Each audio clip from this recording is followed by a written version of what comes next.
Yarkın geleceğimiz için, memleketimizin önügüsü için, şu halkı bağırdınız, ikinizden dik durun, kollarınızı büyük götürün, bizden prezident, Şaparov Sadır Nurgul'da teslim almalı. Alçaklar toplamasın. Alçaklar! Kötügün elin koldosuna iyi olgun, Kırgız Respublikasının şanlı saylangan, ümitine iyi olgun, Sadır Nurgul'da Şaparov'a tatlılanlar. Alçaklarını dokunmayla, özümüzdür, oldu valladı Sadır Nurgul.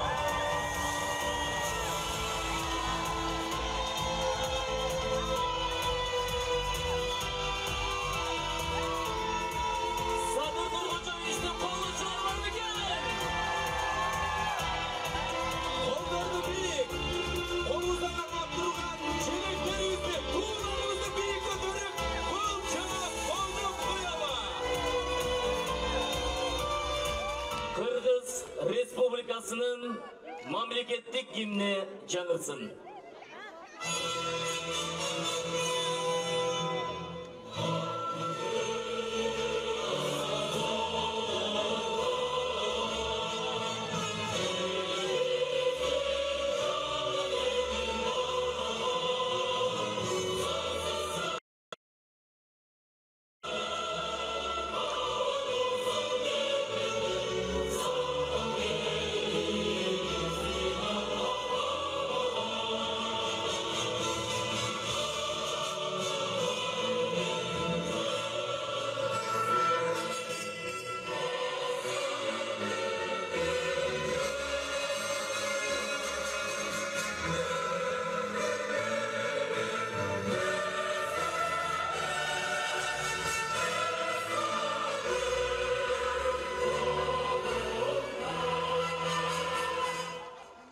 Siz Kırgız Respublikasının жаңы шайланған президенті Sadır Nurgul'da Şaparov'a verilir. Рахмат. Саламатсыздарбы, урматтуу мекендештер, урматтуу кыргызстандыктар. Сиздер кече 10 январь күнү өз тандооңуздарды жасап, Кыргыз Республикасынын президенттигине талапкерди тандап, андан тышкары мамлекетибиздин мындан аркы тагдыр жолу кандай болушу керек, кандай башкаруу бизге ылайык деген суроонун тегерегинде ой жоруп, референдумга да активдүү катышып бердиңиздер. Урматтуу шайлоочуларым, өлкөбүздүн 30 жылдык эгемен тарыхындагы эч ким жоопкерчиликти албаган, жеке кызыкчылыгын көздөгөн, кландык башкарууга жол берген кайдыгерликке чекит коюла турган күн келди.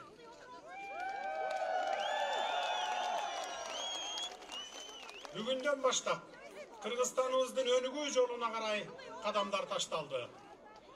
Кандай гана азаптарды баштан кечирбедик. Өлкө экономикасы ушундай оор абалга келди. Өнөр жай, өндүрүш, бажы, сот, прокуратура, салык, айыл чарба, маданият жана башка тармактарыбыз кейиштүү абалда калды. Эл турмушу оңбогондой оор абалда. Социалдык көйгөйлөр күн сайын көбөйүп, ар бирибиздин жүрөгүбүздү ооруткан учурда жашап жатабыз. Мамлекетти тоногондор, ууру кескилер гана байып, карапайым журтубуз кыйынчылыкты баштан кечирүүдө.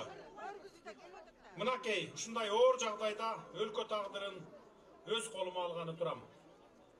Бүтүндөй мамлекетибиздин келечеги оң жолго коюуда чоң жоопкерчиликти алууга буйруптур. Мен ушул оор милдетти, оор жүктүн салмагын сезип, мекенибиздин алдында ак кызмат өтөөгө болгон күчүмдү жумшаймын.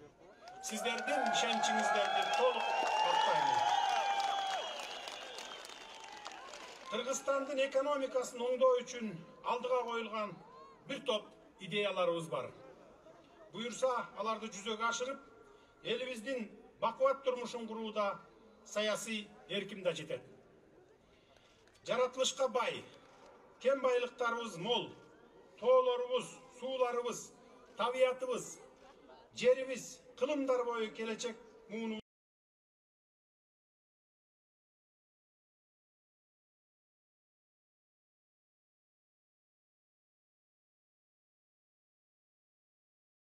ıyık сактап, мурас катары өткөрүп берүүгө тийишпиз. Калың эл тарабынан зор үмүт артылып, өлкө башчылыгына шайланган соң, биринчи кезекте ата журт алдында, жалпы элимдин алдында кажыбас кайрат менен адилет башкарып, элибизге жана келечекке ак кызмат өтөйм деп ишендирип кете алам. Урматтуу мекендештер, жалпы кыргызстандыктар мекенибизден алыста жашап, иштеген ардактуу биздин мекендештер 10 январда өткөн шайлоодо мага көрсөткөн ишенимиңиздерге терең ыраазычылык билдирем. Кыргызстаныбызды өнүккөн өлкөгө айландыруу менин эң башкы ыйык милдетим. Карызга баткан өлкөбүздү мекен үчүн деп каржала иштеп бутка тургузуубуз абзел. Кыргызстан бизге ата-бабалардан мураска калган.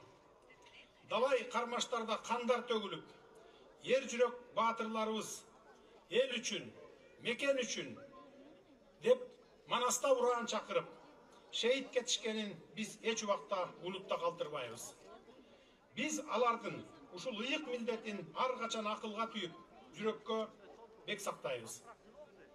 Аталарыбыз, энелерибиз ушул күндү самап олтуруп, бизге Кудайдын буйругу менен келген эң чоң бактыбыз эгемендиктин туусун бийик кармап, асманыбыз дайым ачык болуш үчүн өмүр өткүчө кызмат кылуу ар бир жараныбыздын ыйык милдети болууга тийиш.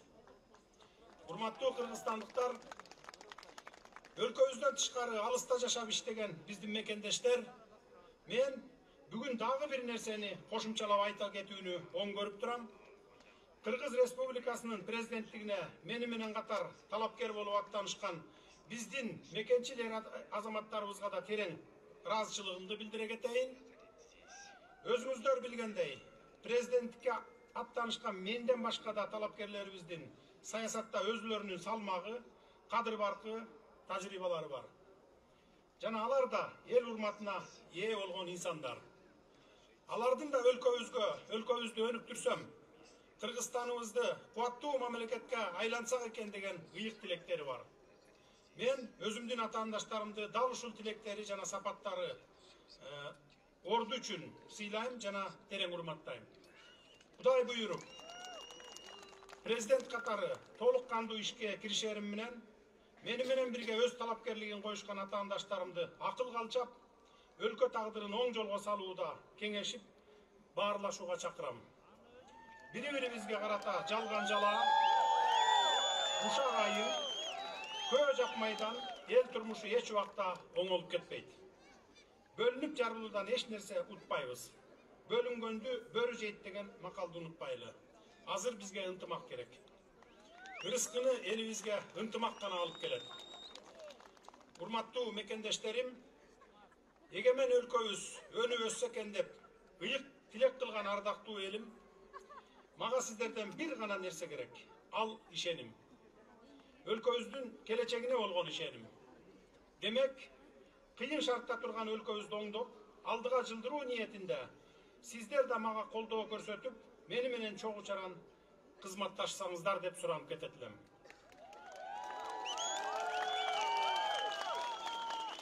Бирге күрөшкөн кумурска пилди да жыгат деген накыл сөздү эсиңизге салгым келет.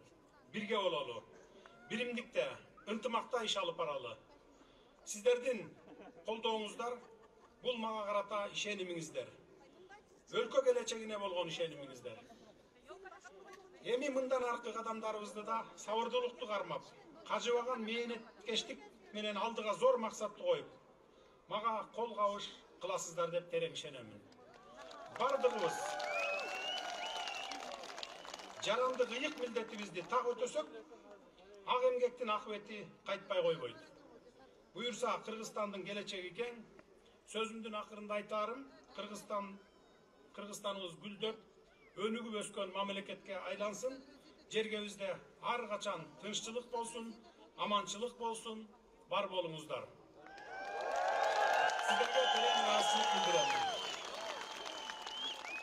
Урматтуу кыргызстандыктар, урматтуу тарапташтарым, бүгүнкү жеңиш бул жалгыз менин жеңишим эмес, ушул жерде турган ар бириңиздердин Кыргызстан боюнча добуш берген ар бир жарандын жеңиши болду. Анткени ал добушту сиздер мен үчүн берген жоксуздар, ар бириңиздер өзүңүздөр үчүн, балдарыңыздардын, неберелериңиздердин келечеги үчүн бердиңиздер. Эртеңки күнүбүз ушу жакшырып кетсе экен деп бердиңиздер. Мен ошол ишеничиңиздерди аткарууга себепчи гана адаммын. Кудай буйрса толугу менен 100% ошону аткарам деп мен сиздерге сөз берип кете аламын. Анткени 30 жылдан бери ушул күндү күткөнбүз. Ар жыл өткөн сайын, же болбосо ар бир президент шайланган сайын, жаңы президент же жаңы парламент келген сайын биз үмүт кылып келгенбиз. Мындан ары ушу жакшы болуп кетсе экен деп. Бирок тилекке каршы ошол үмүтүбүздү ташка алып келген. Сиздердин араңыздарда ошо мен да ошо үмүт кылгандардын арасында мен да бар болчумун. Бирок Кудай ушул күндү менин маңдайыма жазган экен. Сиздердин ишеничиңиздер менен мына мен бүгүн бийлик башына келип отурам. Мындан ары өлкөдө бир гана мыйзамдуулук, анан адилеттүүлүк менен гана иш алып барабыз. Башка оппоненттер айтып аткандай буга чейин диктатура деген болбойт, бир кишинин диктатурасы. Сөзсүз түрдө мыйзамдын жана адилеттүүлүктүн гана диктатурасы болот. Сиздерге добуш берип ишеним артканыңыздар үчүн мен терең ыраазычылык билдиремин. Анан добуш берип койдук, шайлап койдук, болду мындан арды ишти өзүң жалгыз кыла бер дебестен, ар бир кылган ишиме баа берип, туура эмес кетип атсам ошону сындап, туура жолго буруп, кеңешиңиздерди берип, мага жардам берип туруңуздар. Бирок туура эмес иш кылбайбыз, кандай гана иш алып барбайлы, мейли улуттук долбоордун деңгээлинде иш баштайбызбы, же болбосо кандайдыр бир иштерди баштайбызбы, ар бир ишибиз ачык болот. Кимде ким эгер каршы чыга турган болсо, биз аларды ушул жерде көчөдө эмес, өкмөт үйүндө ошол иш болуп аткан жерге чакырып, ачык, айкын ар бир ишти көргөзгөнгө, алар менен талкуулаганга даярбыз. Мындан кийин Кудай буйрса деп айталы, көчө оппозициясы болбой, оппоненттер жана башка ушундай жарандарыбыз ушу көчөгө чыгып кыйкырбастан биздин кабинетке келип, ушу отурумдарга катышып, ошол жерден оюн айтканга биз ачык шарт түзүп беребиз. Ачык шарттарды түзүп беребиз. Мындан ары демократиялык негизде иш алып барабыз. Мурдагыдай бир кабинетте бекинип алып, жалгыз кишинин кызыкчылыгы үчүн же болбосо бир топтун гана кызыкчылыгы үчүн иш алып барган андай адат болбойт мындан ары Кудай буйрса. Көңүл бурганыңыздар үчүн терең ыраазычылык билдиремин. Дагы бир жолу сиздерге ыраазычылык, күч кубат, бакубаттуулук тилеймин. Өлкөбүз өнүгүп өссүн. Кол чабуулар болсун, ардактуу Садыр Нуркожоевич, жаркын келечек өлкөбүздүн өнүгүшү үчүн азыр алдыбызга сиздин колдоочуларыңыз келип отурат. Булар 110% гана биздин Жумурай журттан 7 дубандан келе албай калган канча колдоочуларыбыз бар. Ошолор дагы сизге ишеним артып, мамлекетибиздин туусу бийик көтөрүлүп, өлкөбүз өнүгүү жолуна чыгат деген терең ишеничтебиз.